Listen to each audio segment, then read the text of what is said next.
कि खुदी को कर बुलंद इतना कि हर तदबीर से पहले खुदा बंदे से आगे पूछे, बता तेरी रजा क्या है। भोपाल का सितारा, मध्य प्रदेश का सितारा अपने साथ है, नाम है उसका आगम जैन।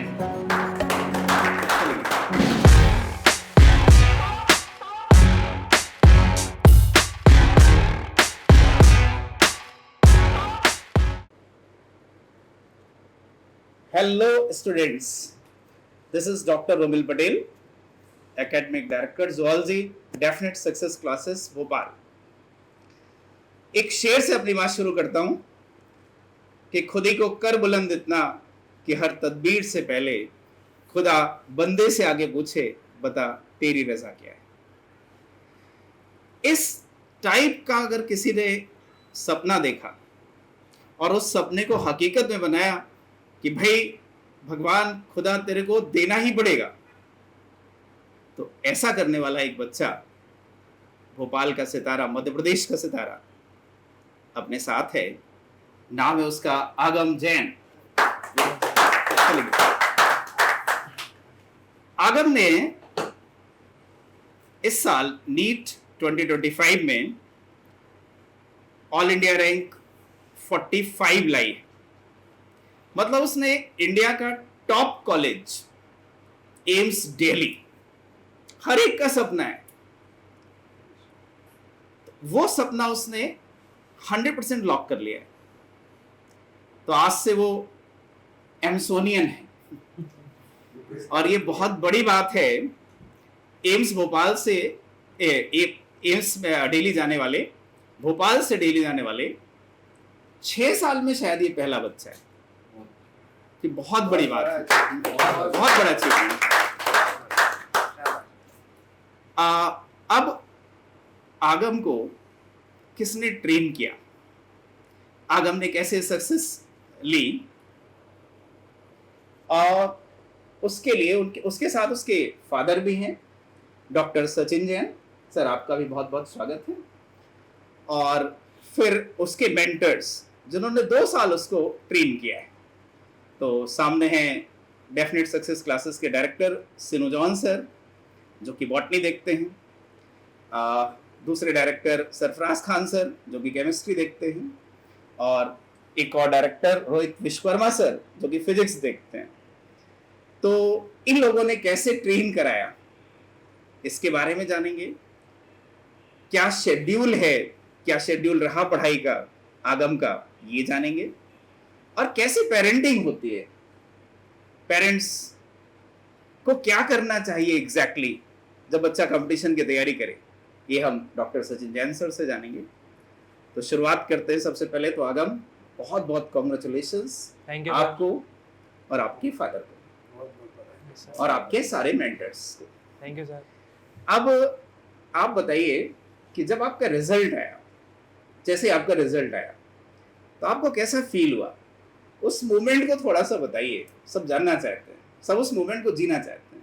सर वो रिजल्ट तो मुझे पता भी नहीं था, रिजल्ट आ गया। वो तो मेरी मौसी ने मुझे बताया रिजल्ट। मैं तो आराम से तरबूज खा रहा था, मतलब मेरे को कोई मतलब नहीं था रिजल्ट आ भी रहा है कि नहीं। मैं तो बढ़िया खा, तो फ़ोन आता है, मौसी बोलती रैंक बताओ अपनी। मैंने आया है क्या रिजल्ट, मुझे लिंक ही नहीं मिली, तो उन्हीं ने मेरे को फिर मैंने सर को पासवर्ड वगैरह बताया, सर ने मुझे देख के बताया, मुझे पता भी नहीं था क्या चल रहा है।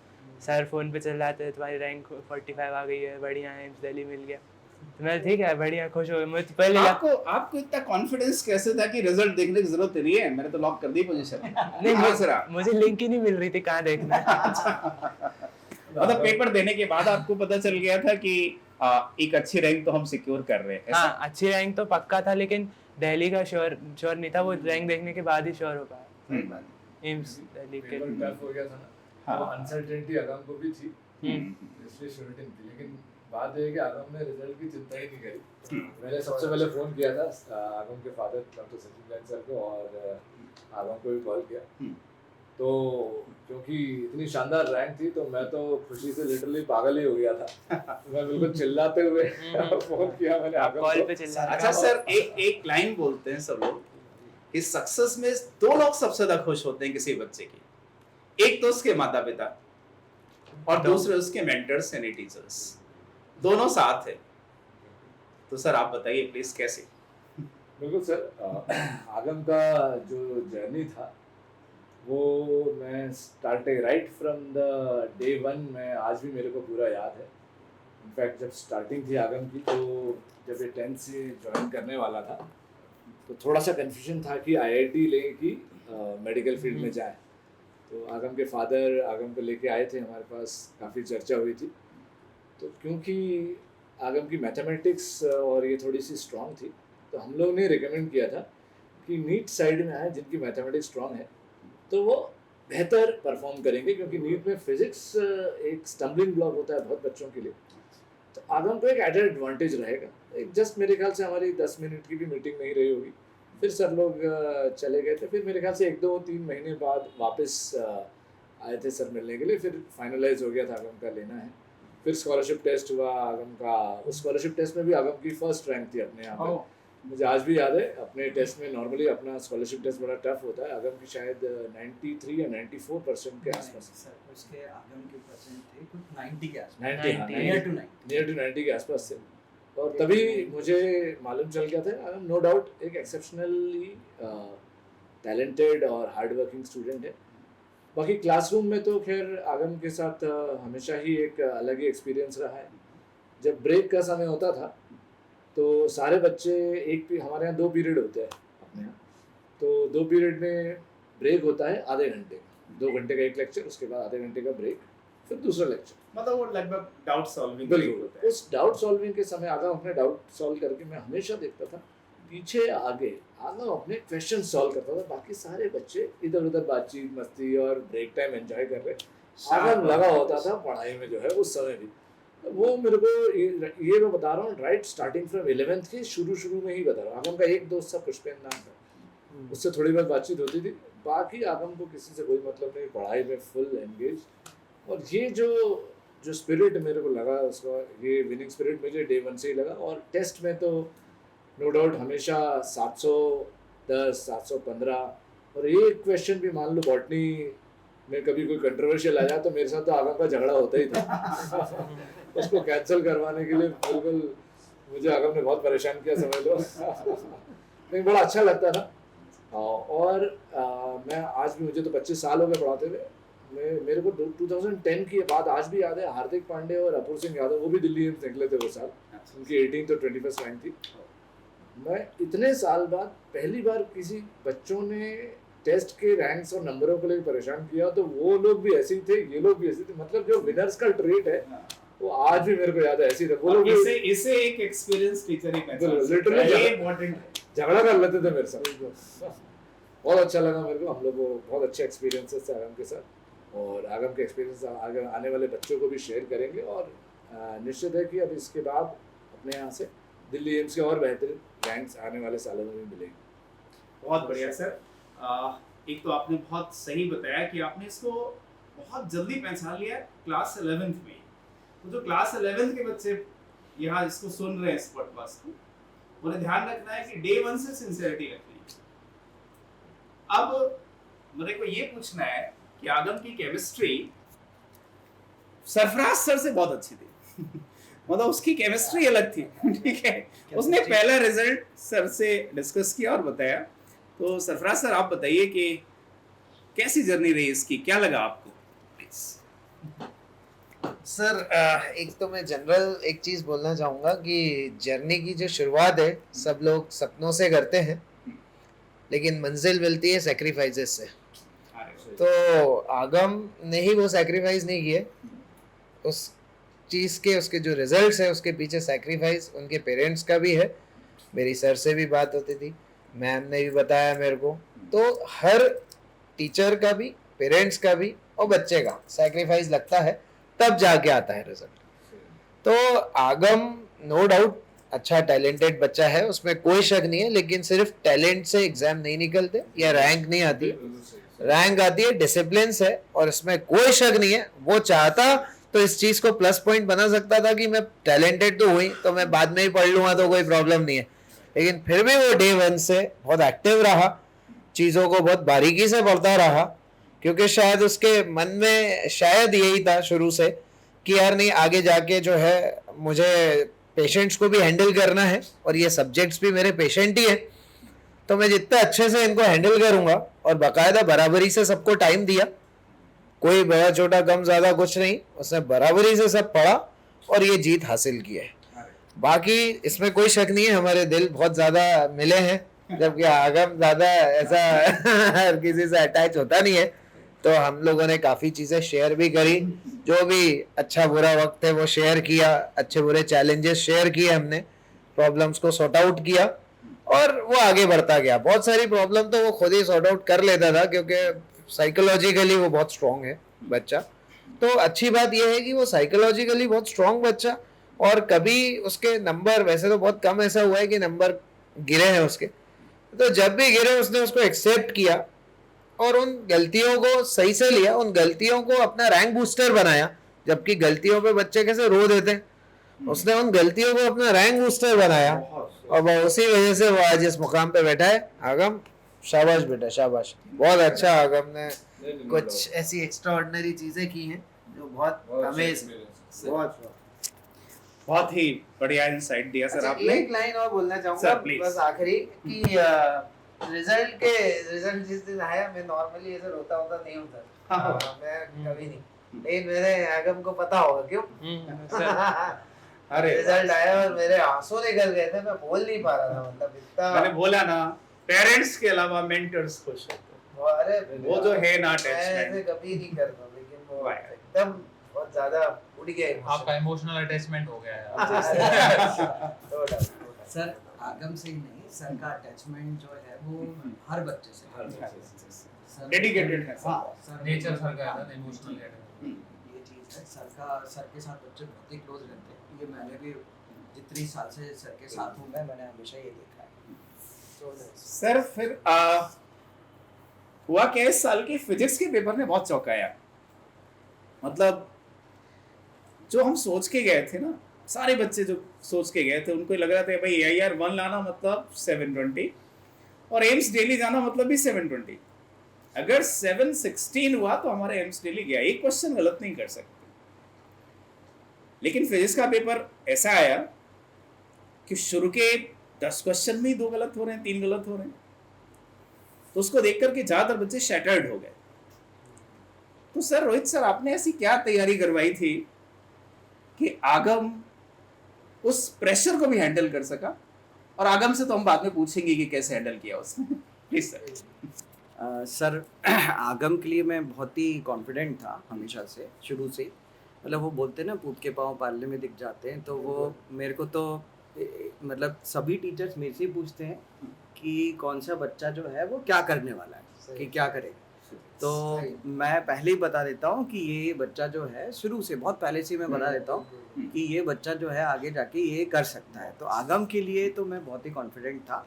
लास्ट में बस मैं इससे यही कहता था कि सब कुछ ठीक है, बस कुछ अलग हट के कुछ सिली मिस्टेक्स यदि हो गए तो वो बात अलग है, अदरवाइज जो है तेरे नंबर मतलब मेरे हिसाब से तो पूरे आने चाहिए, जिस हिसाब का ट्रेंड था, जिस पिछले साल से जैसा पेपर। और एक चीज और बताना चाहूंगा सर कि इसने 2 JEE मेंस दोनों जो अटेम्प्ट होते हैं दोनों में इसके 100% आ रहे, परफेक्ट स्कोर है। फिजिक्स और केमिस्ट्री शायद दोनों में। अच्छी बात क्या है सर, मैंने एक बहुत बड़े क्राउड को स्टडी किया, IIT वाले, मेडिकल की तो बात ही नहीं कर रहा हूँ, IIT वाले बहुत बड़े क्राउड है, भोपाल में भी कई कोचिंग और इंदौर में भी। एक सिंगल स्टूडेंट के दोनों में अलग अलग के हो सकते हैं, फिजिक्स केमिस्ट्री दोनों, फिजिक्स केमिस्ट्री दोनों में 100% बिल्कुल JEE mains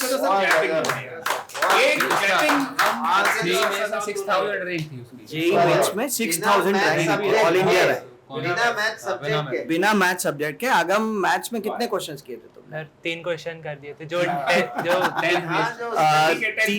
question class 10th की मैथ्स में, मैथ्स के बेसिस पे 3 क्वेश्चन किए थे। उसके बाद भी परसेंटाइल कितने आए? मैथ्स में 80 परसेंटाइल हो गई थी, 80%, 83 के आसपास कुछ ऐसे, 99.6 99.6 परसेंटाइल ओवरऑल विदाउट मैथमेटिक्स।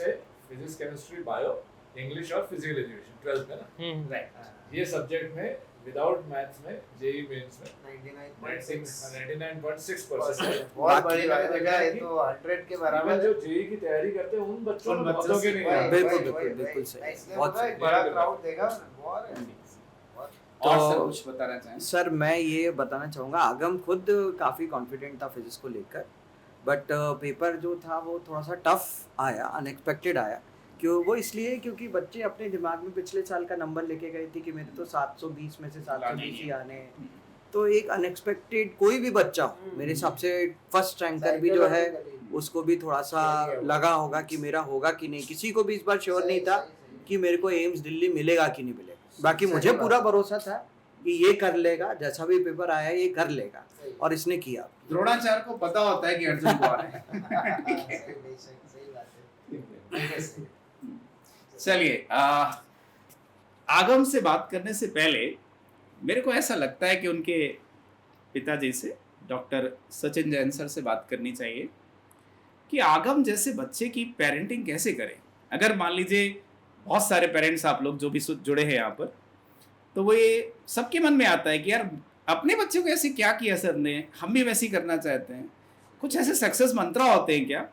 और सर आज क्या है, फादर्स डे है, मतलब तो उसके एक दिन पहले रिजल्ट आया, तो इससे बढ़िया कोई सक्सेस, मतलब इससे बढ़िया खुशी एक फादर के लिए कुछ हो ही नहीं सकती जो एक बच्चा दे सके। तो पहले तो आपको बहुत बहुत कॉन्ग्रेचुलेशन सर।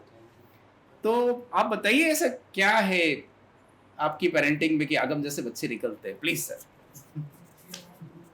मैं तो पहले ये बोलूँगा कि आगम is a natural talent, raw talent है, और not from 10th class. The day one he stepped in any school, any nursery, anywhere, nobody forgets him.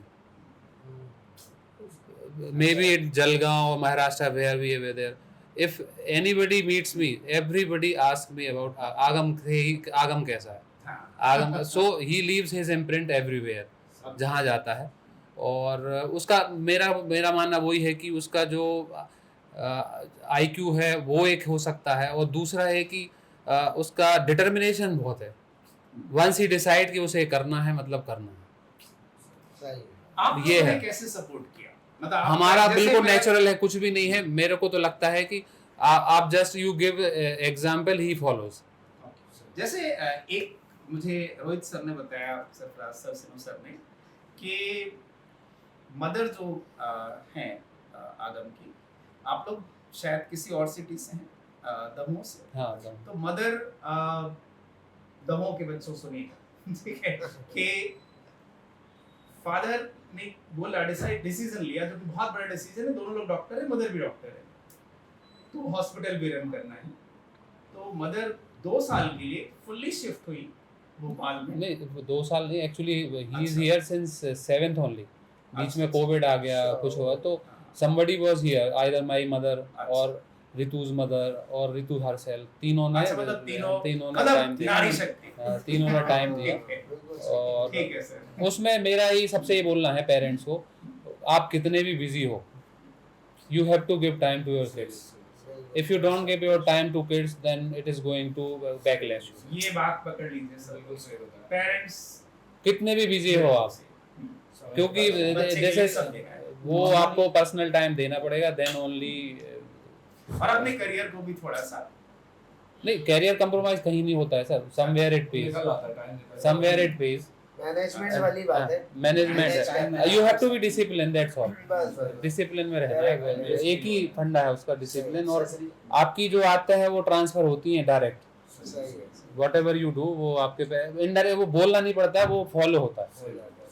बहुत अच्छी बात बोली सर। बहुत बढ़िया। पेरेंट्स के लिए मैं भी एक चीज़ बोलना चाहूँगा। मतलब मैं भी खुद एज अ पेरेंट या मतलब बाकी जो भी है, कि ज़्यादातर लोगों का कहना होता है कि हमारे पास टाइम नहीं है, बहुत बिजी हैं। सर ने जो बात बोली, हाँ। लेकिन मैं एक छोटी सी बात बताना चाहूँगा। आजकल कोई भी हो सर, मैं इतना देखता हूँ कि लोग 1 घंटे तो मोबाइल पे ही वेस्ट कर देते होंगे अपना, फोन पे ही रील बहुत चलाते ज़्यादा। चलाते। मतलब मैं मिनिमम 1 घंटा बता रहा हूँ, तो वो 1 घंटा हम अपने बच्चों को डेफिनेटली दे सकते हैं। वो 1 घंटा जो हम फ़ोन पे बिता रहे हैं, वो 1 घंटा हम अपने अगर वो बच्चों को 1 घंटा डेफिनेटली देंगे तो आपको डेफिनेट सक्सेस मिलेगा। सर आपकी बात से लगा मुझे।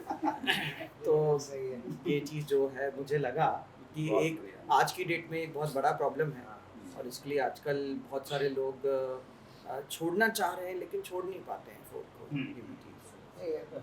इसमें मैं एक बार और बताना चाहूँगा कि आगम के सक्सेस में रोमिल पटेल सर का भी बहुत बड़ा रोल है। सर मध्य प्रदेश की टॉप जूलॉजी फैकल्टी है और सर हमारे साथ जुड़े डेफिनेट सक्सेस क्लासेस में, और आगम का पूरा जूलॉजी जो है 11th 12th काफ़ी हद तक आगम को बिल्कुल फिनिशिंग करवाया जो है। तो सर जूलॉजी के फिनिशर के रूप में सर साबित हुए और बहुत शानदार रहा सर का रोल जो है।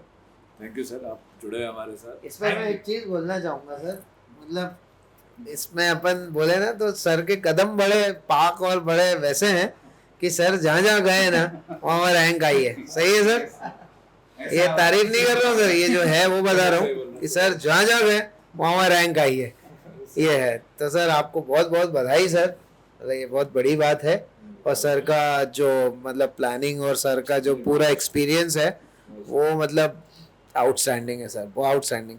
सर अब मैं ये थोड़ा सा बातें हो गई है, अब आगम से हम ये पूछते हैं कि उसका जो डेली का रूटीन क्या रहा 2 साल के दौरान, कितने बजे वो उठता था। वैसे मुझे थोड़ा बहुत मालूम है कि वो 5 बजे उठता था, दौड़ लगाता था, जिम करना उसकी जो है हॉबी है, मतलब बहुत अच्छा लगता था। कई बार तो सर परेशान हो जाते थे कि लास्ट का 1 महीना बचा है और ये सुबह 5 बजे उठ के बहुत रनिंग कर रहा है, तो 7 किलोमीटर दौड़ रहा है, 8 किलोमीटर दौड़ रहा है, तो थकान के कारण पढ़ाई नहीं हो पा रही है, इस वजह से पेरेंट परेशान थे। तो ये हम आगम से ही सुनना चाहेंगे, हाँ, आगम से ही सुनना चाहेंगे हम लोग कि कैसा रूटीन था। और सब बच्चे अलग होते हैं, तो कैसा रूटीन तुम्हारा था और बच्चों को क्या करना चाहिए, जो नीट एस्पिरेंट्स हैं उनको क्या करना चाहिए, स्पेशली उन्हीं को जो अभी जैसे बच्चा कोई 11th में एडमिशन लिया उसने, तो आपने जैसे 11th में एडमिशन लिया था तब से आपका शेड्यूल क्या था एग्जैक्टली, जो सर का क्वेश्चन है, मॉर्निंग से लेकर के और बेड टाइम तक, अगर आगम शेयर करिए। यस सर, शेड्यूल क्लास 11 से स्टार्ट हुआ था, तो हमें तो सबसे पहले मैंने एक सेट कर लिया था कि अब तुम्हें और कोई काम नहीं है सिवाय कि तुम्हें पढ़ाई करना है और अपना एग्ज़ाम क्रैक करना है। तुम्हारे सब पेरेंट्स ने, घर वालों ने पूरी फील्डिंग तुम्हारे लिए सेट कर दी, तो आपने अपने मन में डिसाइड कि मतलब अब मुझे कोई परेशानी, मुझे कोई घर का काम नहीं करना है कि मुझे कुछ, मुझे मेरा काम है, मतलब मेरे को कोई और काम तो है नहीं, सिर्फ पढ़ना है, यही मेरा 2 साल तक काम है। अब उसमें मैं जितना अच्छे से पढ़ पाऊँ, मतलब रूटीन मैंने अपने हिसाब से हमेशा चेंज कर लेता था। जब मुझे लगता था अब मुझे मतलब थक जाते तो मैं अपने आप सो जाता था। मतलब मोस्टली मैंने 2 ईयर्स में से 1.8 ईयर्स तो मैंने डेली मिनिमम लगभग 10 आवर्स की स्लीप तो हर बार ली है मैंने, मतलब 10 आवर्स की स्लीप, क्योंकि वो मेरे को लग रहा था जब आप 10 आवर्स बोले तो 10 आवर्स की मिनिमम स्टडी। प्लीज थोड़ा से और एलैबोरेट करो बेटा। सर स्लीप तो वेरी गुड पॉइंट, स्लीप तो बहुत ज़रूरी रहता है, क्योंकि एक्चुअली मैं फिजिकल वर्क के बाद भी थोड़ा थक जाता था, तो मतलब स्लीप तो वैसे सर जैसे doctor more over sleep is more important, इसलिए इम्पोर्टेंट है whatever you are studying ना, तो उसको रजिस्टर करने के लिए स्लीप जरूरी है।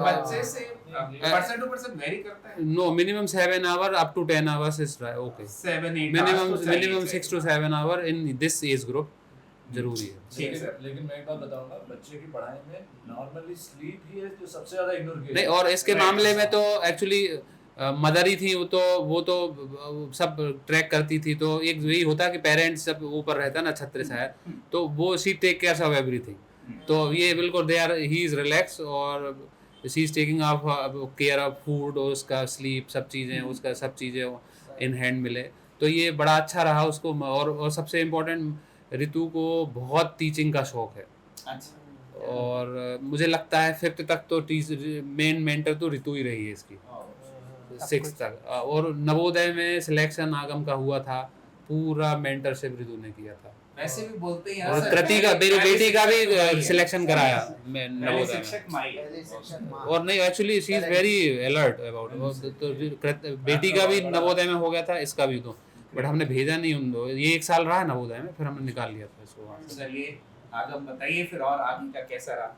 सर वो तो अपना शेड्यूल तो स्लीप पैटर्न और स्टडी आवर्स सब बच्चे अपने अपना सेट कर लेते फिर हैं। भी एक ऐसा लगे कि एक सक्सेस स्लीप कभी भी किसी भी दिन ऐसा नहीं लगना चाहिए कि आज यार नींद कम हो गई तो इस वजह से सिर गिर रहा है या फिर मजा नहीं आ रहा, सिर दुख है। तो बढ़िया स्लीप में सुबह एक्चुअली उठना होता था वह सब काम करनी, तो सुबह तो मैं उठा, दोपहर में सुबह दिन में पढ़ के। सुबह कितने बजे उठते थे आगम? सुबह में 5 to 6 के बीच में उठ के 5 बजे से मुझे जब भी रनिंग करने जाना होता था अल्टरनेट डेज या फिर 2 दिन छोड़ के, कभी कभी तो मैं डेली भी जाता और डेली एक्सरसाइज रहती थी अपनी? डेली या फिर अल्टरनेट डे कर दी, जब जब टाइम की कमी पड़ती थी तब मैं अल्टरनेट डे कर देता। ऑल्टरनेट लेकिन एक दिन से ज्यादा गैप में, क्योंकि तब फिर मजा नहीं आता। अगर मेरे को सही कि अगर फिजिकल वर्क नहीं होता तो फिर मजा नहीं आता, फिर पढ़ाई में मन नहीं लगता। मतलब बच्चों आप लोग ये भी ध्यान रखिए, हम लोग ये हमेशा बच्चों को सजेस्ट करते हैं कि एक दिन में एक आधा घंटा कम से कम तो फिजिकल वर्क, फिजिकल एक्सरसाइज होनी चाहिए।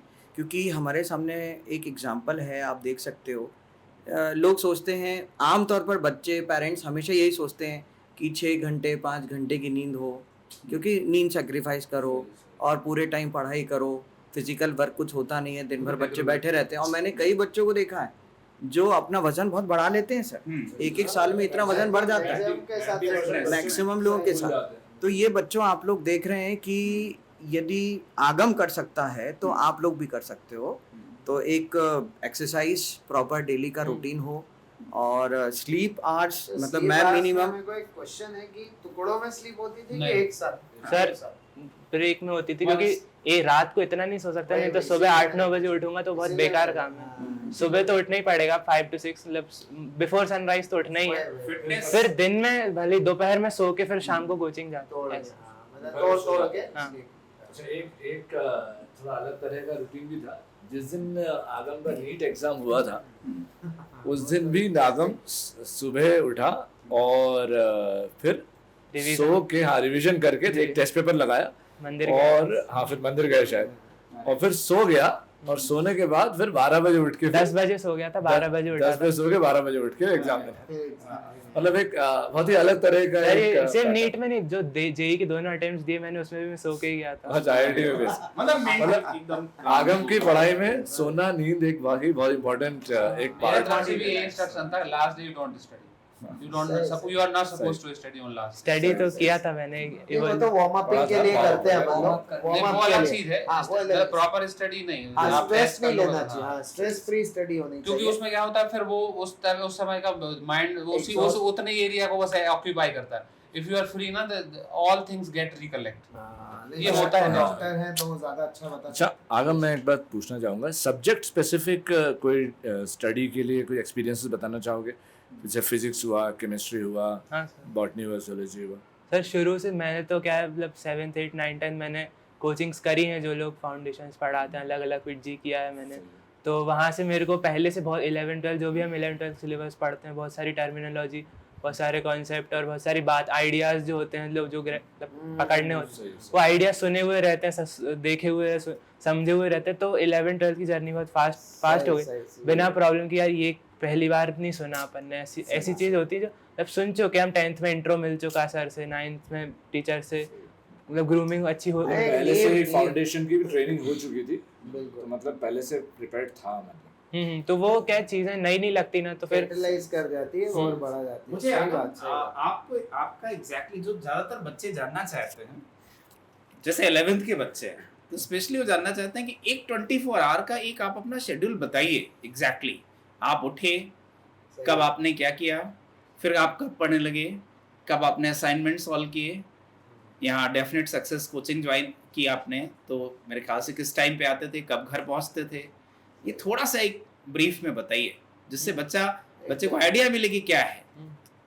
फॉर दैट मतलब आपको 6 या 7 बजे के पहले तो मतलब 100% उठ ही जाना चाहिए, और तब उठने के लिए आपको रात को 10 बजे या 11 बजे जल्दी सो भी जाना चाहिए, ओवरनाइट नहीं करना चाहिए। तो फिर सुबह उठ के मतलब सीधा पढ़ने बैठ जाओ बिना मुँह धोए, तो मतलब ऐसा नहीं, थोड़ा फिजिकल वर्क, एक्सरसाइज, या फिर कभी कभी होता भी है कि इतना पढ़ना रहता है कि एकदम सुबह उठते हैं और चलो टेबल पे चला है, मतलब वो कभी कभी होता है, लेकिन मोस्टली 90% ऑफ द डेज ऐसा ही। पहले आप अपना फिजिकल बॉडी को जगा लो अपना, उसके बाद अच्छा ब्रेकफास्ट कर लो, और उसके बाद 8 या 9 ही बजती, उससे ज़्यादा नहीं बजती। तब से लेके आपको जितना भी पढ़ना, मैं 3-4 घंटे ज़्यादा नहीं पढ़ता था मोस्टली। 1.8 ईयर्स 2 ईयर्स में से तो मैंने 3-4 घंटे ज़्यादा डेली कभी नहीं पढ़ा, आज कभी नहीं पढ़ा। तो वो आवर्स निकल आते, बाद का टाइम में पढ़ना हो या फिर मतलब टीवी भी देखता था, क्रिकेट देखता था, स्पोर्ट्स सो जाता था। नहीं ये रेकमेंड नहीं कर रहे हैं हम लोग, क्योंकि TV means he is cricket, exceptionally nothing else. talented. TV means only cricket, nothing. Only cricket. अच्छा, ये सर ने क्लैरिफाई किया, देखिए। Not I don't want TV serials, मुझे कोई शौक नहीं है। क्रिकेट IPL टीवी सीरियल या फिर वो नहीं, ऑनलाइन इसका- आजकल वो रोहित- सीरीज चल मतलब रहा है। रिलैक्स होने के लिए आप कुछ ना कुछ कर सकते हैं, हाँ। ऐसा अलाउड है, बच्चे ऐसा समझ सकते हैं। लेकिन बहुत सारे मेरे दोस्त में सब लोग रिलैक्स होने के लिए बोलते हैं फोन पे बैठ जाओ या फिर मतलब कुछ वीडियो गेम, वीडियो रिलैक्स नहीं हुआ, दिमाग का स्ट्रेन बढ़ाने के लिए। बहुत इंपॉर्टेंट सर, एक चीज मेरे को पता है कि यहाँ अपन डेफिनेट सक्सेस में ज्यादातर बच्चों के स्मार्टफोन्स रोहित सर लॉक कर देते हैं ना, ऐसा क्या है मतलब? तो वो उसने बोला तो डिस्ट्रैक्शन हो जाता है। कल भी कुछ सिलेक्टेड बच्चों से मेरी बात हुई थी, तो मैंने उनसे पूछा कि फोन लॉक का कितना रोल है, मतलब डेली कितने घंटे बच जाते थे। स्मार्ट, तो मैंने बोला डेली कम से कम 1 घंटा तो बचता होगा। तो बच्चों ने बोला नहीं सर, 4-5 घंटे बच जाते हैं, क्योंकि बच्चे एक्चुअली में पढ़ते उतने ही हैं, 3-4 घंटे ही पढ़ते हैं, उसके बाद वो फोन ही देखते हैं। तो यदि फोन लॉक्ड रहता है तो बच्चे एक उसमें स्ट्रेस अपना रिलीज करने के लिए कुछ भी करते हैं, जैसे आगम ने बताया, तो वो फोन देखने लगते हैं। और फोन एक बार देखने लगते हैं तो उसके में कितना टाइम निकल जाता है ये हमें समझ में नहीं आता। और एक बार फोन में चले गए तो उसके बाद पढ़ने की इच्छा भी खत्म हो जाती है। तो उसका डेफिनेटली सर फायदा तो होता है, और काफी बच्चों ने फायदा तो हुआ है, काफी बच्चों को फायदा हुआ। आगम के साथ ये वाली प्रॉब्लम नहीं थी। सर सरफराज सर थोड़ा और एलैबोरेट करिए, हाँ। ये फोन लॉकिंग, इसका इफेक्ट क्या है? आपको बहुत कनेक्टेड है बच्चे से। बिल्कुल बिल्कुल सर, ये मतलब मुझे ऐसा लगता है कि अपन लोगों ने ही शुरू किया था ये। अभी भी खैर ज्यादा लोग इसको नहीं करते हैं, 2-3 नहीं, लोगों ने knowledge में सुना। तो हाँ पहली बार है। हाँ हाँ, तो अपन ने ही शुरू किया था, लेकिन उसके बाद 1-2 जगह और सुना मैंने, हाँ। लेकिन अभी भी उसके आई लिए अप्रिशिएटेड ये कि जो फोन लॉक, क्योंकि मैंने आगम का व्हाट्सएप पहले ही डिलीट करवा दिया था। व्हाट्सएप बंद कर, जब आप फिर बताइए यहाँ लॉक हो रहा तो मैंने बहुत अच्छी बात है। जी जी जी sir, thank you so much sir. तो वो फोन लॉकिंग में क्या होता है कि एंटरटेनमेंट ऐप सारे लॉक हो जाते हैं, आपके काम के चलेंगे, जैसे पेटीएम, गूगल पे, ये सब चलेंगे। कोई खाने पीने का ऐप है तो वो चल जाएगा, रैपिडो। आगम का आप देखिए स्ट्रगल, आगम रैपिडो से आता था, रैपिडो से आता, 2 व्हीलर। 11th में 6 महीने में वैन से आया, लेकिन फिर वैन वाले से मेरी लड़ाई हो गई थी। वो एक्चुअली क्वेरी के लिए वो ही कांट टॉलरेट, आगम की क्वेरी चल रही है और ही कांट टॉलरेट। मैं छुट्टी के बाद मैं आधा घंटा रुकना चाहिए मेरे को, आधा घंटा वो बोलते हैं चलो, तो हाँ, फिर उस एक बार तो वजह से। लड़ाई हुई, उसके बाद मैंने छोड़ मतलब दिया। डिस्ट्रैक्शन नहीं चाहिए सर, कुल मिला वही मतलब अपनी राह खुद बना लेना, कोई एक्सक्यूज नहीं भाई, यहाँ से नहीं हो पा रहा, रुको मैं अपना रास्ता खुद बनाऊंगा। तो ये बहुत अच्छी बात है। डिस्टरबेंस नहीं चाहिए, डिस्ट्रैक्शन तो होता भी हाँ, डिस्ट्रैक्शन तो होता भी नहीं, सही बात है, डिस्टर्बेंस नहीं चाहिए, हाँ, करेक्ट लेकिन है। ज्यादातर बच्चों को डिस्ट्रैक्शन भी होता है। हाँ ये बहुत कॉमन, बहुत बहुत कॉमन प्रॉब्लम, सही। वेरी कॉमन और वेरी एक्चुअली वेरी नेचुरल सही, है ही वो, क्योंकि ह्यूमन है, एवरीबॉडी गेट्स डिस्ट्रैक्टेड। नहीं सही बात है, सही बात है। तो वो डिस्ट्रैक्शन का काफी बड़ा कम हो जाता है सर। उसके लिए तो intelligently everybody has to do their own homework. Distractions are there too, वो तो होना ही। बहुत बढ़िया सर, आपके वर्ड्स और आगम का डिटरमिनेशन मुझे एक ही जैसा लग रहा है।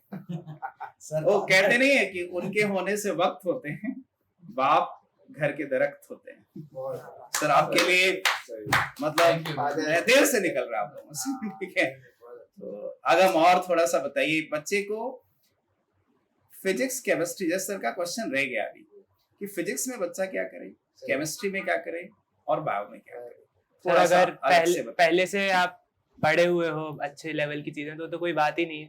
और अगर नहीं भी पढ़े, पहले शुरू से ही चालू कर रहे हो, 11th में पहली बार आप किसी इंस्टीट्यूट आए हो, जब एक टारगेटेड प्रिपरेशन करने आए हो, तो फिजिक्स ऐसा सब्जेक्ट है हम लोग के लिए, आप नीट एस्पिरेंट दे बहुत फिजिक्स के नाम पे रोने लगते हैं बच्चे। तो ऐसा मतलब शुरू से डे 1 से फिजिक्स में सबसे ज्यादा आपका मतलब more than 50% of time physics को दोगे, तो लास्ट में जब आप 12th में या फिर बचे हुए 6 महीने में, मतलब जब एग्जाम 6 महीने दूर है, तब फिजिक्स को टाइम ना भी दो ना, तो मतलब एकदम कम कर दो। तो भी फिजिक्स शुरू में पढ़ना चाहिए। शुरू में बहुत ज्यादा टाइम लेती है फिजिक्स, उसके बाद टाइम नहीं लेती, और एक बार आ जाती है ना फिर नहीं जाती। वो मतलब एक छोटी छोटी चीजें मतलब छोटी चीज मैथमेटिकल लॉजिक और कुछ जो रूल्स लॉज होते हैं, लॉ को अवॉइड, हमें मतलब लॉ पकड़ के चलने होते हैं, जो बेसिक मतलब टेक्निक सिखाई जाती है, टीचर क्लास में बताते हैं, वो पकड़, और अपना मतलब खुद भी थ्योरेटिकली आपको अच्छे से थ्योरेटिकली साउंड होना जरूरी है। उसके बाद प्रैक्टिस तो मतलब मस्ट है उसमें करना, उसके लिए टाइम चाहिए। तो शुरू में पूरी 11th में मतलब सबसे ज्यादा टाइम तो मैंने भी फिजिक्स को ही दिया था, क्योंकि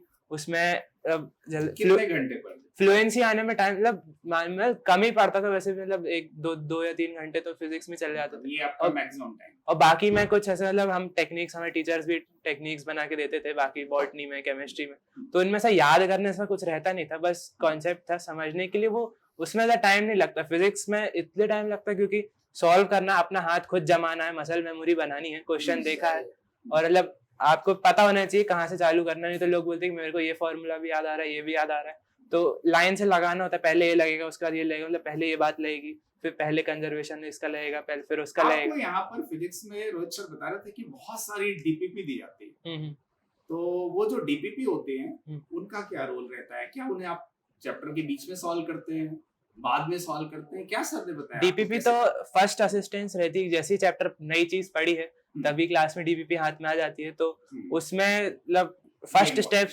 स्टेप्स रखने के लिए चैप्टर में, कंसेप्ट में डीपीपी काम आती है। उसके बाद तो जो भी अपन मार्केट बुक्स रहती हैं अवेलेबल, वो क्वेश्चंस तो सर आजकल बहुत हैं, कोई कमी नहीं है। लेकिन एक चीज मैं बोलना चाहूंगा, थोड़ा सा रोक कर आगम को, जैसे इसने बताया काफी बच्चों को, नीट एस्पिरेंट्स को फिजिक्स में प्रॉब्लम रहती है, तो ये प्रॉब्लम शुरू होती है जब वो 11th में आते हैं।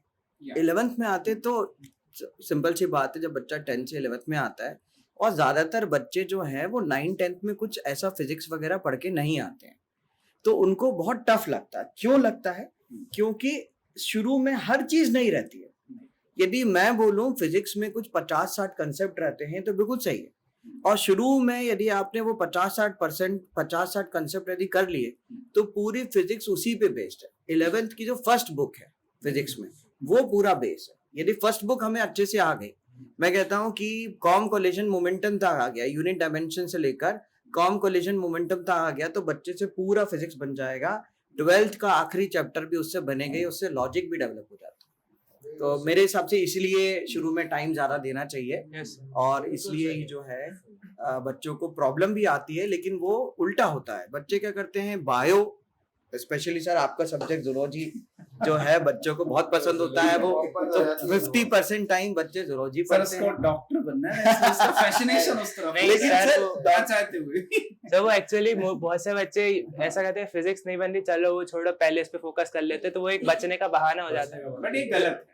हाँ, फिजिक्स से बचने का बहाना नहीं ढूंढ सकते कि आपको फिजिक्स केमिस्ट्री पहले करना है, फिजिक्स में ही ज्यादा डेप्थ में घुसना है। और जब हम मॉक टेस्ट करते हैं तो भी मतलब मेरा से कि बड़ा काम सबसे पहले कर लो। फिजिक्स में बड़ा काम तो है, मतलब भले आता हो फिर भी बड़ा काम वही है, तो सबसे पहले फिजिक्स कर लो, फिर केमिस्ट्री कर लो। मैं तो सबसे पहले फिजिक्स करके फ्री हो जाता हूँ, कितना भी टाइम ले, वो 1.5 घंटा ले चाहे आधा घंटा ले, इजी आई है तो कम टाइम ले। केमिस्ट्री में कितना टाइम लगता था सर? केमिस्ट्री तो मतलब ऐसा कभी उथल पुथल हुई नहीं, कभी स्पीड ब्रेकर आए नहीं मेरे को। सरफराज सर एकदम लेते हुए चले गए। सरफराज सर एक लैम्बोर्गिनी जिसमें आप सवार हुए और उसके बाद स्पीड ब्रेकर का पता ही नहीं चला। मुझे लगता है सर इसका केमिस्ट्री के साथ अजीब सा फैसिनेशन है, और केमिस्ट्री के टीचर्स के साथ इसका बहुत अच्छा, कई जगह देखा मैंने, आईसीएसई में था बोर्ड में, उधर भी डीपीएस में भी। आपका केमिस्ट्री एक अलग ही एक एरिया है, मुझे लगता है इस केमिस्ट्री से अलग अटैचमेंट है। और सर हमारे सरफराज सर हैं भी इतने अच्छे हाँ। टीचर, और मैं हमेशा एक चीज बोलता हूँ कि सरफराज सर अच्छे टीचर ही नहीं है, हमको एक बहुत अच्छे इंसान भी है। नहीं, ये तो इंसान बिना उसके तो खैर अच्छा टीचर बन ही नहीं सकता कोई। इसमें मैं बताना चाहूंगा, chemistry one of the most complicated subject, क्योंकि विजुअलाइजेशन नहीं हो पाता है ना, बिल्कुल समझ में नहीं आता क्या है फिजिकल अलग, ऑर्गेनिक अलग नहीं है। यूजुअली केमिस्ट्री में स्टूडेंट जो है हंसते हैं बस, लेकिन सरफराज सर का जो मेथड ऑफ टीचिंग है वो बिल्कुल मैं एक और मैं जो न्यू एस्पिरेंट है मेरे दिमाग में है कि अब जो टाइम हैज गॉन दैट कि non technical can be a doctor, you have to be technically sound, क्योंकि ये technology is so fast developing, it is changing every month, not a year. Quarter. It is growing so fast. Doctor has to be technically sound now. legally sound, technically sound, most complicated job being a doctor. आपको भी ये challenge face करने पड़ रहे हैं, Obviously करना ही पड़ता है. चलिए। और एक चीज मैं ये पूछना चाहूंगा, जो बच्चे आमतौर पर मेरे से कभी कभी बच्चे ऐसा पूछ लेते क्वेश्चन कि सर डॉक्टर बनने के बाद तो फिजिक्स का कोई रोल ही नहीं है, तो ये फिजिक्स क्यों आता है, फिजिक्स हमें क्यों पढ़ाया जाता है कई बार।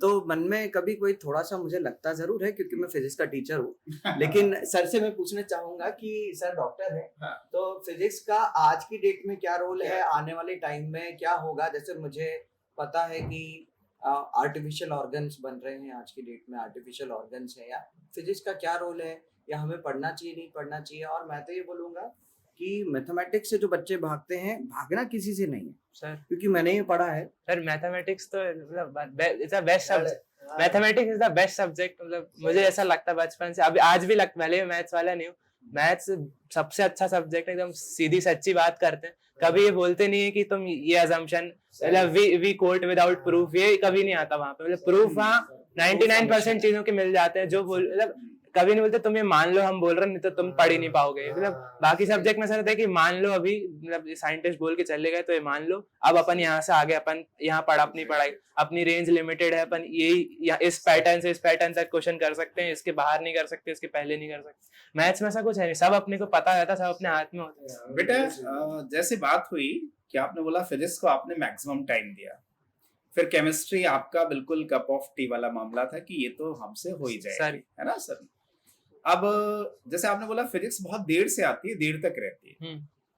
बायो तो एज ए टीचर हम और सिनो सर बता सकते हैं कि ये जल्दी आती है, जल्दी जाती है। हाँ बिल्कुल। ठीक है? सर ये जो लाइंस है ना कि अब ये कैसे करें यार, ये बॉटनी जूलॉजी कैसे किया आपने कि रिटेन रही एंड तक?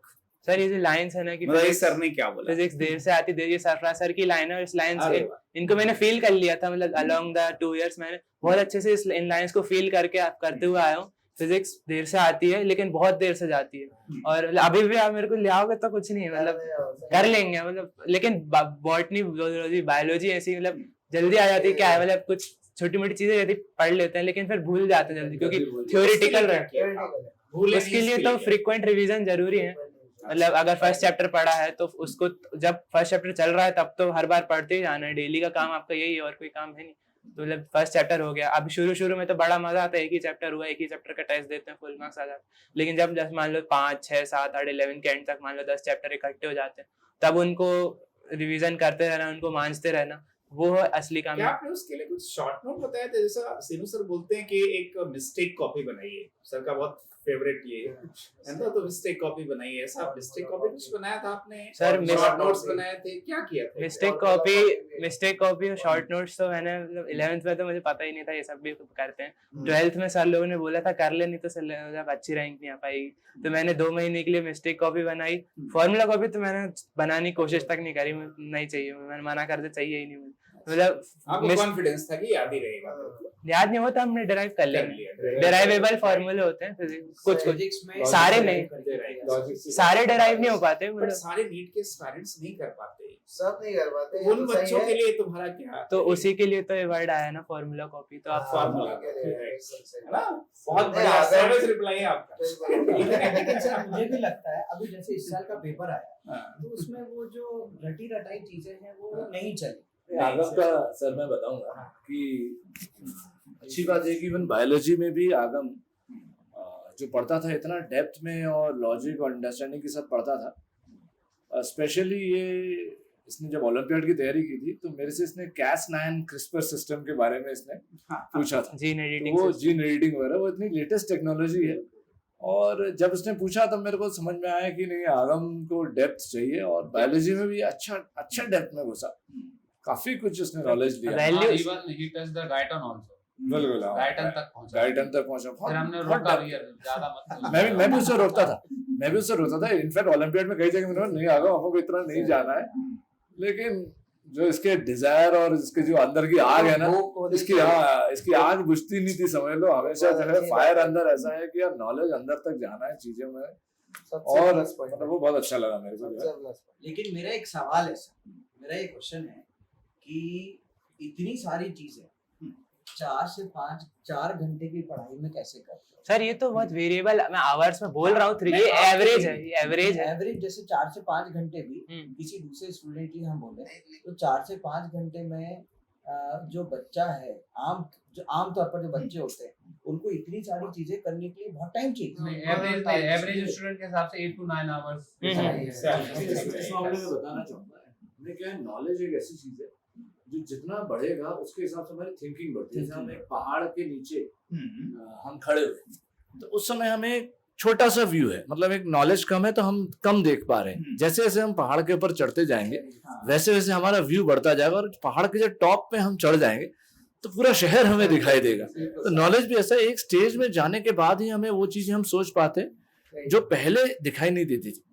तो क्योंकि आगम ने बहुत पढ़ा पहले से ही तो वो चीज उसे जल्दी दिख जाती थी। एक साधारण स्टूडेंट जिसको नॉलेज कम है नेचुरली उसको आवर्स ज्यादा देने पड़ेंगे तभी तो वो उस स्टेज तक जाके पहुंच पाएगा। शॉर्टकट अप्रोच तो नॉलेज में है ही नहीं, पहाड़ में ऊपर तक चढ़ना है तो चल के ही चढ़ना पड़ेगा। उसके लिए मैं क्लास 8, 9, 10 में ज्यादा आवर्स देता था। हाँ, वो आवर्स आगम ने 9th से 10th से पहले ही दे चुका है तो वो स्टेज पहले ही अचीव हो चुका है।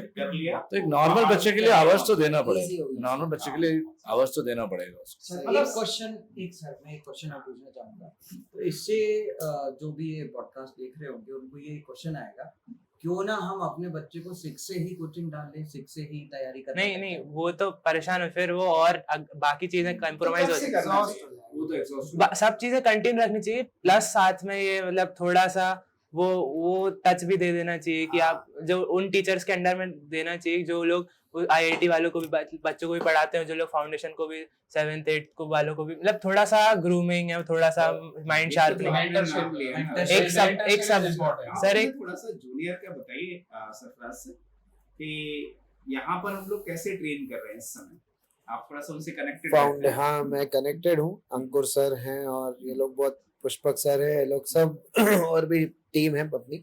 तो उसमें ये लोग पूरा जब ट्रेन करते हैं 10 तक तो उसमें ऐसे ट्रेन नहीं करते हैं कि बायो को फोकस करते हुए कि बच्चों को शायद आगे बायो लेना है बायो ले, IIT में जाना है IIT में जाए, है ना। तो उस तरह से ये लोग क्या करते हैं सर, जैसे आगम ने ही बताया तो मैं बस उसको इलाबरेट कर रहा हूँ कि नॉर्मली क्या होता है, ये जैसे आगम ने कहा कि हमने फाउंडेशन में पढ़ा तो उस समय क्या होता है जो एक्चुअल 8th का कोर्स है वो तो सर 2-3 महीने का होता है, और उसको सही में पढ़ा जाए तो 9th का कोर्स भी 3 महीने का होता है, 3 से 4 मैक्सिमम मान लीजिए, और 10th का भी सेम कोर्स 4 महीने का कोर्स रहता है। अब बच्चे क्या है, एक एवरेज स्टूडेंट उसको खींचता है साल भर धीरे धीरे करके, क्योंकि डिस्ट्रैक्शंस भी रहते हैं, ये रहते हैं, अपनी हॉबीज पूरी करते हैं। अब आगम ने क्या किया, हॉबीज ज्यादा थी नहीं, ज्यादा कोई डिस्ट्रैक्शन था नहीं, तो उसने 3 महीने ही लगाया उसको पढ़ने में जो एक्चुअल में लगने थे। हाँ, तो इनने क्या किया, 8th में 9th का पढ़ लिया, 9th में 10th की भी चीजें पढ़ ली, या 9th में 11th की चीजें जो टच हो रही वो कर ली। हाँ, 10th से 12th। हाँ, थोड़ा जैसे स्ट्रक्चर ऑफ आइटम करके चैप्टर है, तो वो मैंने क्लास 8th में मतलब इतना आगे वो क्वांटम नंबर्स मैंने खूब सारे पढ़ लिए थे, given by Sommerfeld, given by Bohr, ये वो, मतलब उसमें मैंने वो चैप्टर में बहुत आगे चला गया था, मैं शेल सब और पूरा सीढ़ी याद कर ली थी। तो बहुत सारे चैप्टर्स में मैं अंदर तक जा चुका था। तो अभी स्ट्रक्चर ऑफ एटम तो 11th 12th का उतना था जितना मैं 8th में पढ़ चुका था, कुछ और नया नहीं था। तो वो एटम एक रहते हैं ना कि क्वांटम थ्योरी क्या है, क्या बात चल रही, लेकिन जिन बच्चों को 11th में पढ़ना है उनको तो टाइम देना पड़ेगा। उनको तो टाइम सब लोग बात वही हो रही थी। हाँ, और सर जो बच्चे अपना 9th कई बार नींद बड़ी देर से खुलती है या अवेयरनेस नहीं करते, क्योंकि पेरेंट्स कई इंडिया में है सर के पेरेंट्स या तो शायद उतना उनका नॉलेज नहीं है, अवेयरनेस नहीं है, तो बच्चा जब 11th में आता है तो उसको लगता है कि नहीं अब मुझे करना चाहिए, लेकिन उसका पास्ट जो है वो थोड़ा सा खराब मतलब कि 8th 9th 10th में उसने बेसिक भी नहीं पढ़ा, तो उन बच्चों को 11th में आके काफी सारा टाइम चैलेंज तो लगता है, थोड़ा टाइम देना पड़ेगा। मतलब कुछ इम्पॉसिबल नहीं है, बट चैलेंज होता है कि टाइम दो आप और ले जाओ चीज है। तो हमेशा प्रीवियस जरूर काम आता है, हमेशा काम आता है। तो मैं वही बता रहा था, अपने जो फाउंडेशन के टीचर्स हैं वो यही करते हैं, 9th में 11th का टच दे देते हैं, उन चैप्टर्स में डेप्थ दे देते हैं, 10th में 12th का दे देते हैं, जिससे बच्चा काफी तैयार हो जाता है ना, तो वो आगे फिर उसको परेशानी नहीं आती। क्लास 9th के चैप्टर्स को बड़ा कर दिया जाए, क्लास 11th बन जाए, बस वो बड़ा करें। एक सवाल और मेरे मन में आ रहा है सर, कि मैंने देखा है कि शुरू से जब से मैंने टीचिंग चालू करी है, जो भी बच्चे सिलेक्ट हुए हैं या रैंक लगाए हैं, मैंने देखा है कि वो बच्चे हमेशा कंसिस्टेंट रहते हैं क्लास में, एब्सेंट कभी नहीं होते। मेरे हिसाब से आगम को भी मैंने कभी भी 2 साल में एब्सेंट होते हुए नहीं देखा। लेकिन वही मैं समझता हूँ कि जितने भी बच्चों को मैंने पढ़ाया जो टॉपर्स रहे, तो हमेशा मैंने ये देखा है, मैं हमेशा मन में सोचता हूँ क्या टॉपर बच्चे बीमार नहीं होते, या टॉपर बच्चे क्यों नहीं एब्सेंट होते? और टॉपर टीचर दोनों ही एब्सेंट नहीं होते। तो जहां अगर आपके teachers on end of absent हो रहे हैं, आप समझ रहे हैं, पहचानना। जैसे लोग कहते हैं कौन सी कोचिंग बढ़िया है, तो भाई देखो आप टीचर्स वहां पर टाइम पे आते हैं, पढ़ाते हैं, क्या सारा डाउट बताते हैं कि आपको ये सब कर रहे हैं, इसका मतलब वो सही है। पहचानना है ना कि अच्छा है या बुरा है। सरफराज सर की तो आदत है, क्लास टाइम पे तो हमेशा चालू होती, टाइम पे खत्म कभी नहीं होती, हमेशा 15 मिनट आगे। अगर बच्चे सर से गुलाम नहीं पाबंद है। अच्छा, मैं हमेशा क्लास में यही कहता हूँ कि एब्सेंट तब हो जब जान पे ना बनाए, कि अब जान पे बनाइए उसी दिन एब्सेंट हो ना, अदरवाइज एब्सेंट मत हो। ये मतलब हॉस्पिटलाइज्ड हो। एक बार कुछ रिलीजियस ओकेशन था, उस समय 1-2-4 दिन के लिए एब्सेंट था, उसके बाद कभी छुट्टी नहीं थी। अच्छा, मतलब वो एक उसके बाद पूरे 2 साल में कुछ फंक्शन था रिलीजियस, जैनियों का कुछ शिविर लगा था इंदौर, शिविर लगा था इंदौर के आसपास। तो वहां गया था 3-4 दिन की, उसके अलावा और कभी छुट्टी नहीं थी। वो शॉर्ट ब्रेक दिलवाया था मैंने। मेरे लिए बहुत अच्छा था, बढ़िया। मतलब सर 730 डेज की जर्नी में शायद 7 डेज का भी डिस्ट्रैक्शन नहीं, ये तो डिस्ट्रैक्ट नहीं, मतलब 7 डेज का भी आपने ऐसा कुछ नहीं है, नहीं किया, periodically भी ऐसा नहीं है, we have given him breaks, थोड़ा सैचुरेट नहीं होना चाहिए दिमाग। किस टाइप के ब्रेक लेता था? Family function. अच्छा, फैमिली फंक्शंस वगैरह में भी अटेंड करते थे? मैं घर चले जाता था, वापस दमोह चले जाता था, मतलब बीच में मैं गया हूँ बहुत बार की। लेकिन वहाँ पढ़ाई तो जारी रहती होगी। हाँ, तो वीडियो रिकॉर्डिंग्स भी काम आ जाती हैं, अपने क्लास की वीडियो रिकॉर्डिंग होती थी। ये सिनु सर थोड़ा सा बताइए क्लास की वीडियो रिकॉर्डिंग वगैरह का क्या है? क्लास की वीडियो रिकॉर्डिंग अपने ऐप में अवेलेबल होती है, पुराने प्री रिकॉर्डेड वीडियोस होते हैं, तो बाई चांस यदि इमरजेंसी में किसी ने छुट्टी ले लिया तो वो देख सकता है उसको। वैसे हम रिकमेंड नहीं करते कभी भी, क्लास अटेंड करना ही जरूरी है, बट वो जस्ट एक इमरजेंसी केस ऑफलाइन का मजा अलग है। बिल्कुल। तो ये सब एसेसरीज हैं, लेकिन किसी भी मतलब साइड वाली चीज सब्स्टिट्यूट नहीं है। कोई आपका बहाना नहीं बनना चाहिए कि मैं यही देख लेता हूँ, काय को जाऊंगा। मैं हमेशा स्टूडेंट से बोलता हूँ कि कभी आप वो देख रहे हो तो अपने आप से बोलो कि मैं गलत काम कर रहा हूँ, मुझे क्लास में ही होना चाहिए, आज मैं वीडियो नहीं देखना है। आगम का जो ब्रेक का था, बीच में आगम ब्रेक लेता था। इनफैक्ट जब एग्जाम लास्ट में आ रहा था, शायद महावीर जयंती के आसपास दमोह चले गए थे ना आप लोग, बीच में छुट्टी लिया था 2-3 दिन के लिए। अच्छा, अभी लास्ट में रिसेंट में जब वो फाइनल एग्जाम के प्रिपरेशन आ रहे थे, उसके 1 महीने पहले के आसपास की, उस समय भी जेईई मेंस के बाद 2-4 दिन के लिए ब्रेक 6 अप्रैल को मेरा जेईई मेंस था। 6 अप्रैल के बाद 2-3 दिन का ब्रेक लिया था। नहीं, वो तो जो बहुत डेडिकेटेडली पढ़ रहा है उसको तो ब्रेक चाहिए सर। हाँ, वो उसके लिए वेस्ट नहीं इन्वेस्ट होता है। और ऐसे महीनों बाद ब्रेक थोड़ी आता है, ब्रेक तो हर सुबह आता है, आप अपने आप को फ्रेश कर सकते हो, एकदम पढ़ाई को भूल सकते हो। मुझे कुछ नहीं पता, मैं तो अपना फ्री होके आता हूँ, एनर्जाइज होके आता हूँ, बढ़िया। जो भी हॉबी हो, मतलब इंडोर गेम भी हो सकती है, आउटडोर गेम्स। अच्छा, इस पूरी डिस्कशन से जो मुझे समझ आया कि आपका 4 to 5 आवर्स का सेल्फ स्टडी प्लान, और कोचिंग आपका कितने घंटे का रहता था? 4.5 घंटे। 4.5 घंटे, और आने जाने का टाइम 1 घंटा आने जाने में। ठीक है ना। मतलब इसके बाद आपने फिर सेल्फ स्टडी किया, कोचिंग किया और नींद पूरी की। सर कोचिंग टाइम तो और एक्सरसाइज की, है ना। ठीक है। कोचिंग टाइम तो हमारा गोल्डन टाइम, जब भी आपकी कोचिंग दिन में लगती हो, किसी की शाम, वही टाइम है पूरे दिन का सबसे इम्पोर्टेंट है अपने लिए। मतलब उस टाइम आपको 101% एनर्जी के साथ बैठना होगा, मतलब जो वहाँ पे बोल रहे हैं वो घुसना चाहिए, मतलब वो आप सुनना चाहिए। मतलब क्लास कंसंट्रेशन सबसे इम्पोर्टेंट है, मतलब पूरी जर्नी में सबसे इम्पोर्टेंट। और फिर डिसिप्लिन, मतलब एक शब्द आता है डिसिप्लिन, बोलते डिसिप्लिन में रह जाओ, डिसिप्लिन में रहो। तो डिसिप्लिन के तो बहुत मतलब होते हैं, तो मतलब डिसिप्लिन का मतलब मैंने मतलब इतना ही समझा था अपने लिए कि जो दिन में जो काम मिल रहा है दिन का वो कर लेना, अपनी कुछ बैकलॉग बिल्कुल भी मत छोड़ना। बैकलॉग मेरा कभी नहीं हुआ, मतलब 11th की स्टार्टिंग डे 1 से बैकलॉग मेरा था ही नहीं कभी। मतलब दिन का काम दिन में हो जाता था, ये तो मैं श्योरिटी के साथ मैं दावा करके बोलूँ, मेरा बैकलॉग था ही नहीं मेरा कभी। Success is not the key to happiness, happiness is key to success. I think मेरे को आपकी बात से ये समझ में आ रहा है आगम कि अगर आप अपने काम को खुश रहते हुए करेंगे तो आपको सक्सेस मिलेगी वो मिलेगी। बोथ वे है, काम करेंगे तो खुश रहेंगे तो फिर और खुश काम रहेंगे तो और काम करेंगे। अरे वाह, क्या बोलते हैं सर इसे फिजिक्स में कौन सी फिनोमेनन कहते हैं? सर कई लोग न्यूटन फार्मूला बोलते हैं। अब मैं इसे आगम से लॉ कह देता हूँ। ठीक है, मैं भी बच्चों को कई बार ये समझाता हूँ कि आप मोटिवेशन का वेट ना करें, आप अपना काम शुरू करो। जब आप कुछ समय आगे पहुंच जाओगे ना तो आपको लगेगा, आपको खुद मोटिवेशन आ जाएगा, कह रहे मेरा इतना कर लिया है। इसलिए भाई या तो खुश होके शुरू करो या शुरू कर दो, खुशी अपने आप मिल जाएगी। By nature, I think sir, बिल्कुल और सही। family bonding, family values plays a lot. सही बहुत important. Yes, If somebody is alone, the family there is a break, तो that's very big issue, psychological. So family values, family bond तो बहुत important. मतलब family का support बहुत जरूरी है। Bond, support तो it is automatic. Bond is important. That is the support. ये सही है। और मुझे सर की एक बात याद आई, बीच में मेरी एक बार सर से बात हुई थी, तो सर ने बोला था कि मतलब मैं एक सेक्रीफाइस बता रहा हूँ, मतलब बोलते हैं ना अनसीन पिलर्स जो होते हैं पेरेंट्स, तो मतलब सर ने बताया कि सब वाइफ उधर रहती हैं आगम के साथ, वो देख रही हैं उनका अलग सेक्रीफाइस, जबकि दोनों लोग मिल के, सचिन सर और रितु मैम मिल के हॉस्पिटल संभालते हैं। Yes. तो अब वो पूरा पेशेंट लोड सर के ऊपर आ गया। तो बोला सर वक्त से पहले बाल सफ़ेद हो गए मेरे सिर्फ इसलिए क्योंकि सैक्रिफाइसेस, और क्या है वो। और मतलब ये बड़ी मतलब ऐसी चीज़ है जो दिखती नहीं है। ये तो अपन आज बात कर रहे हैं तो समझ में आ रहा, नहीं तो पेरेंट्स कभी नहीं, वो कभी दिखता वही।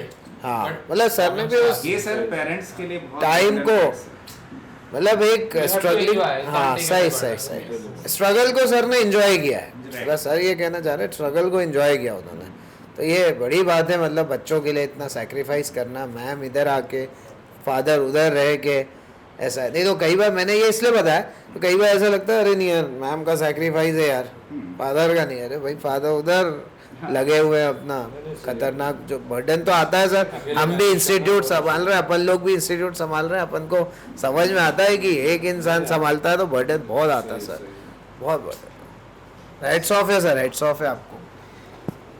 चलिए आगम कुछ और अगर बताना चाहें बच्चों को, कुछ आखिरी में चलते चलते, जैसे कहते नहीं है गुरु मंत्र, तो गुरु मंत्र तो हम लोग देते हैं टीचर्स।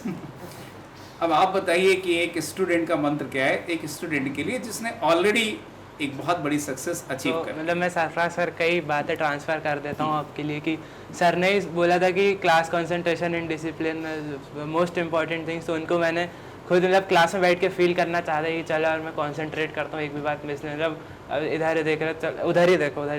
इसलिए मैंने अपनी बेंच सीटिंग पोजीशन भी शिफ्ट करी थी। मैं सबसे आगे वाली बेंच पे सबसे सर के एकदम नाक के नीचे आके बैठ गया था ऐसे कि मतलब, और मतलब पीछे बैठता था एक्चुअली, क्या बाकी बच्चे भी दिखता था और जगह भी ध्यान जाता है यहाँ क्या मस्ती चल रही है, मतलब कोई कुछ खा रहा है, हम वो नहीं, तो मैं सबसे आगे जाके बैठ गया था, तो और कुछ नहीं दिखेगा सर के अलावा। वो क्लास कंसंट्रेशन में उसका बहुत बड़ा रोल है। बहुत अच्छा। चलिए फिर इसके मतलब इससे यही समझ में आता है कि बच्चा अगर टीचर पे ट्रस्ट करता है और पूरी टीचर की सुनता है तो सक्सेस तो मिलेगा। वो तो फिर मतलब कोई सर भी वो बच्चा हो मछली की आंख मिलेगा। वाला हिसाब है हाँ। कि अर्जुन को जो है सिर्फ मछली की आंख ही दिखनी चाहिए, उसके अलावा कुछ नहीं दिखना चाहिए, तभी लक्ष्य जो है वो प्राप्त होता है। ये वाली चीज़ है सर। चलिए सर, अब बहुत खूब बच्चों की, मुझे लगता है कि इस पूरे डिस्कशन से ऐसा नहीं है कि सिर्फ बच्चों को फ़ायदा हुआ होगा, पेरेंट्स को भी फ़ायदा हुआ होगा। तो अगली बार, अभी तो आगम पहली बार आए हैं, और आगे भी अपन आगम और आगम जैसे और टॉपर बच्चे जो भी हैं हमारे इंस्टीट्यूट के, उनके साथ ऐसी पॉडकास्ट लेकर के अपन आते रहेंगे। Thank you very much. Thank you Agam, thank you sir, thank you. Thank you sir.